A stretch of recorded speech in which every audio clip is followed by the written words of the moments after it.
para jamaah kaum muslimin wal muslimat rahimakumullah, ingat ieu teh engke jaga Baduy bakal jadi Kabupaten Baduy. Tambah kabupaten kedua Kabupaten Cigelis. Kabupaten katilu bakalna Kabupaten Gunung Kencana. Kabupaten kaopat bakalna Kabupaten Cibaliung. 4 kabupaten insyaallah bakal memenuhi persyaratan jadi provinsi. Jadilah engke Provinsi Ujung Kulon. Bakal aya Kodam Jaya 35. Tidinya bakal ngebentuk Banten 2. Ulah kaget engke bakal terjadi seperti eta. Iraha eta di mana geus timbul riwayat Syekh Yusuf anu nyaritakeun baheula teh dek ditumbangkeun Baduy teh. Ulah cek Syekh Yusuf. Kabeh kaget kunaon make jeung diulah. Keuna nyarahoeun orang Banten bahwa di urang teh aya orang purbakala.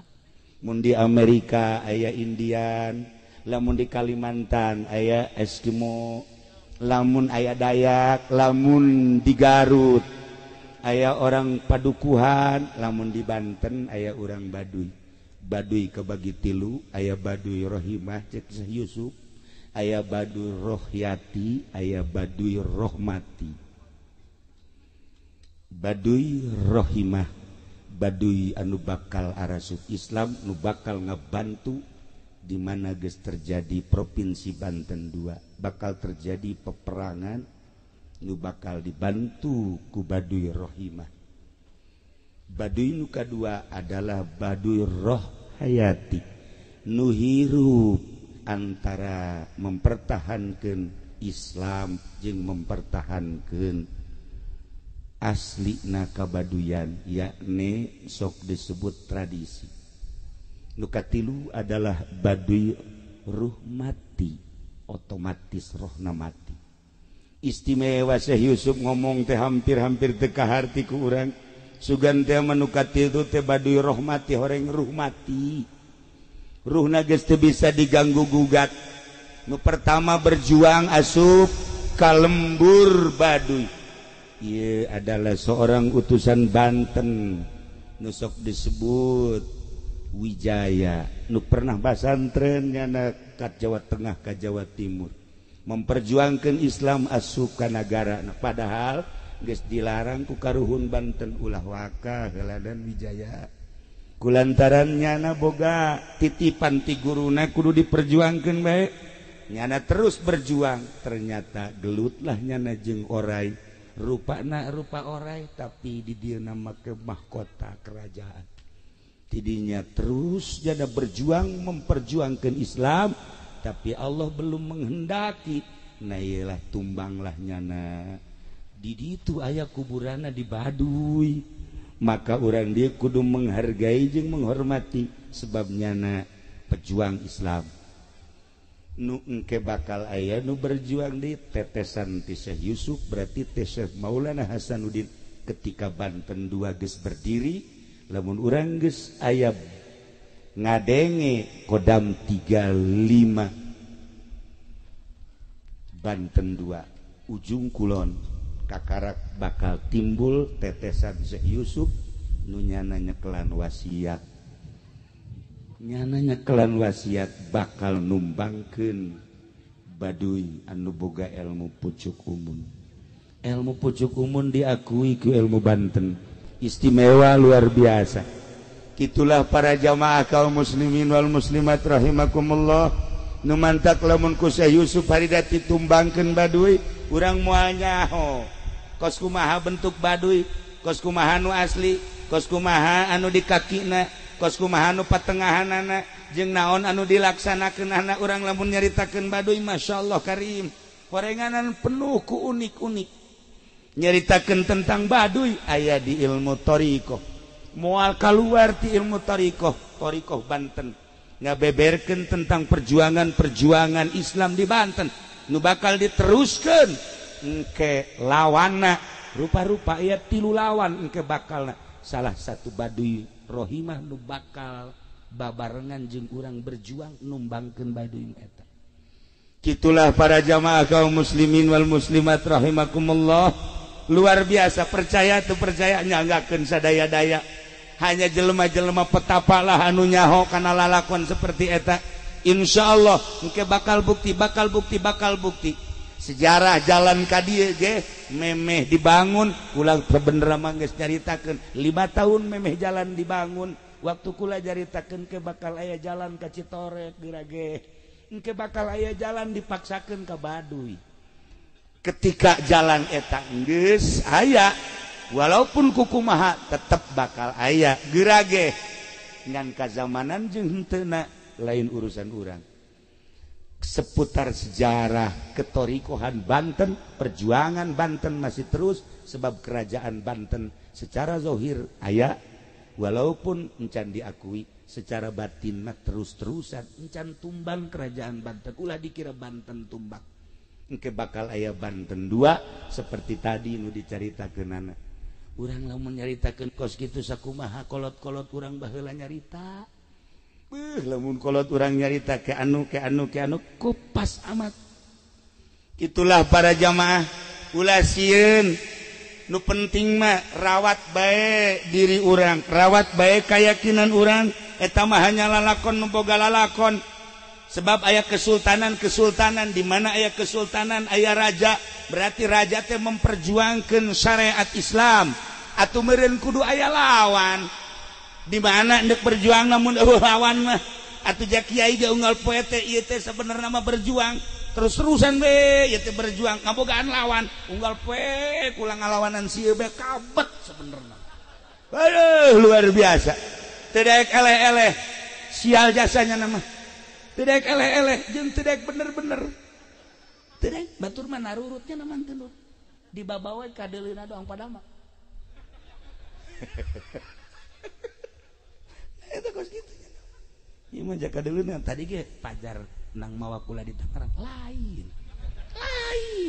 kula keur berangkat ti leuweung aya kaluar nah cek urang minta mah bangunna urang leuweung ajak ka dia ke mobil urang atuh di mobil ge teu biasa ngomongnya mah ngan bareng asup ka Citorek aju jadi kasurupan nya ieu mah sebenarnya urang leuweung nya mah itulah para jamaah kaum muslimin wal muslimat rahimakumullah masyaallah karim horenganan ilmu teh rupa-rupa nu dicekel ku Kangjeng Nabi ilmu putih ilmu syariat ilmu Islam eta bae diteruskeun ku sahabat teruskeun ku para aulia Allah teruskeun ku para ulama-ulama berjuang teh make kitab Al-Qur'anul Karim di sisi eta aya nu memperjuangkeun ilmu-ilmu hitam kabelah dituna jadi tukang sihir jadi dukun atuh mangga bae eta urusan kos kitu mah masing-masing ja engke roh maka laluar menghadap Allah ieu atuh engke ge aya hidayah nya urang Baduy emang henteu loba kuari anu arasup Islam ja loba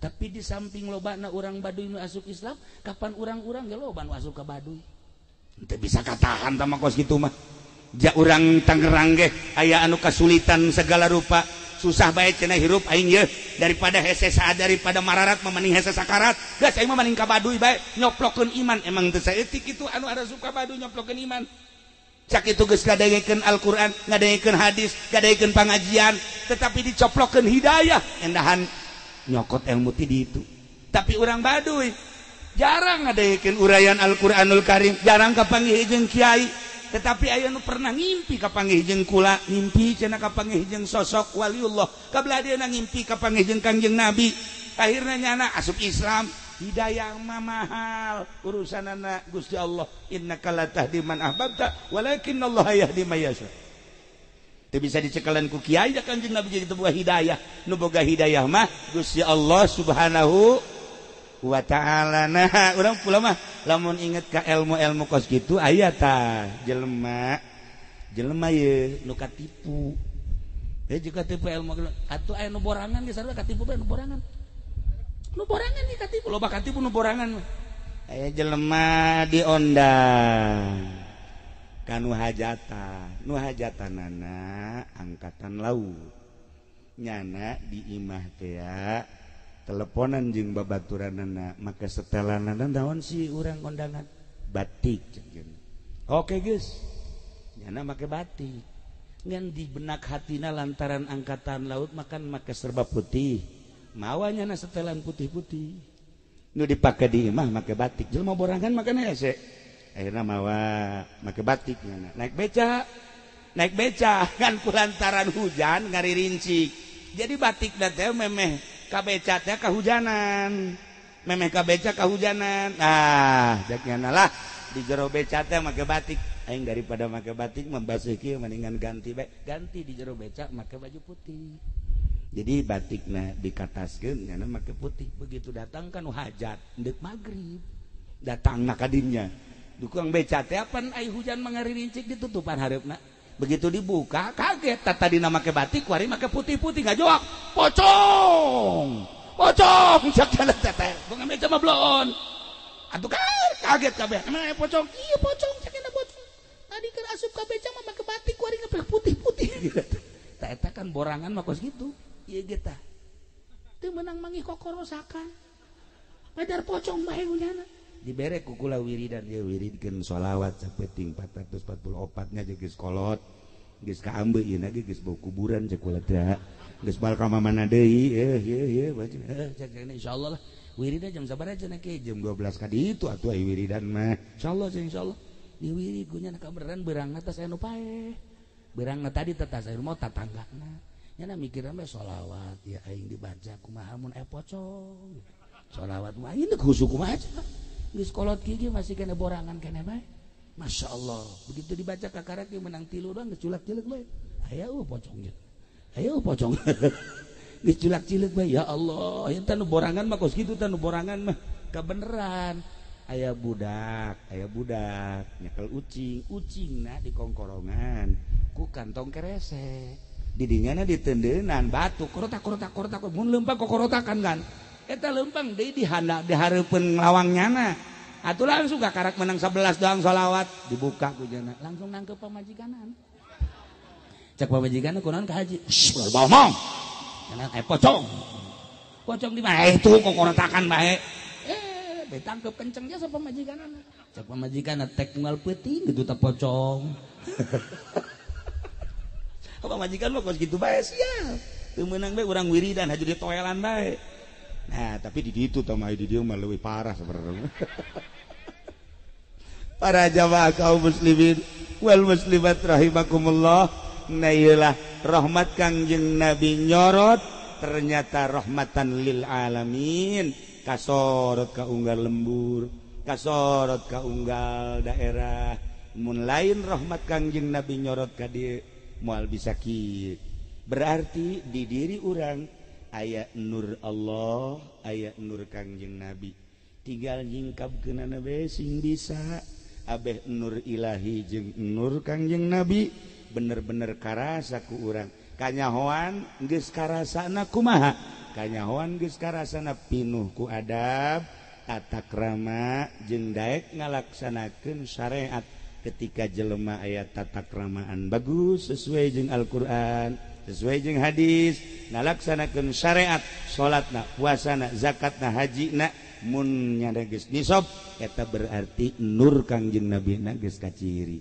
Tinggal ngabongkar rasana supaya karasa Kangjeng Nabi kurang hadirna di hate, supaya karasa nur Gusti Allah karasa di hate. Nah etalah supaya dibongkar, diperdalam deui. Kula mengamati di dia luar biasa. Di dia teh seakan-akan kos kerajaan, kos kesultanan. Lantaran geus aya adab-adaban. Mun urang nyaritakeun benda kerep Cirebon di pangjumaahan teh ieu barisan leluhur kiai. Barisan kedua ustad. Barisan katilu ieu adalah kitu bagian anak-anak. Barisan kaopat masyarakat tokoh. Barisan kalima dan selanjutnya. Ketika kiai ieu encan hadir nuanieun ieulah Cirebon kesultanan. Cirebon benda kerep Kiai Soleh, Mbah Soleh, Kiai Muslim, Kiai Kaokab, Kiai Zaini nu bapak kolot kula masantren di ditu. Nyaho sejarah benda kerep, nyaho deui ku ari lalakon di dieu ieu teh adab kesultanan, adab kerajaan, tata krama seperti eta luar biasa. Berarti aya meureun kesamaan antara Kesultanan Cirebon jeung Kesultanan Banten diterapkeun di dieu. Malah di Bantenna nu eueuh ku hari. Malah di Bantenna sepi. Urang asup ka Banten aya adab teu aya. Urang asup ka masjid aya adab teu aya. Malah bercokol di Banten teh perebut. Wallahu alam naon nu diperebutkeunana. Nu jelas urang mah kuari bersyukur ka Gusti Allah masih kene aya tata krama jeung adab-adaban kesultanan, adab-adaban aulia-aulia Allah. Kitulah para aulia Allah. Henteu pernah we ka guru teh suul adab. Henteu pernah we ka guru teh nganyerikeun. Teu pernah, paling negor dengan penuh adab. Dengan adab seperti eta jelema bakal ditaekeun ku Gusti Allah, dengan tawadu bakal ditaekeun ku Gusti Allah. Mantak sabenerna mah di daerah Citorek teh aya kekurangan, aya kaleuwihan. Sarua di daerah mamana ge aya kekurangan, aya kaleuwihan. Geus kekurangan jeung kaleuwihanana urang saring hampura, saring jungjung, saling doakeun. Atuh kula khususna sarombongan ti Tangerang ka dieu silaturahim. Inti nama jalain rek ngaji-ngajiteun rek parawan urang di we sugan aya padahal mah pamajikan gue lagi milu sebenarnya mah ngan ieu mah nanyakeun parawan ge lain jangkul lajang ieu we nu kararieu ye atuh sia mah modekeun urang dina ge sanu daekeun cing wis kitu amat cing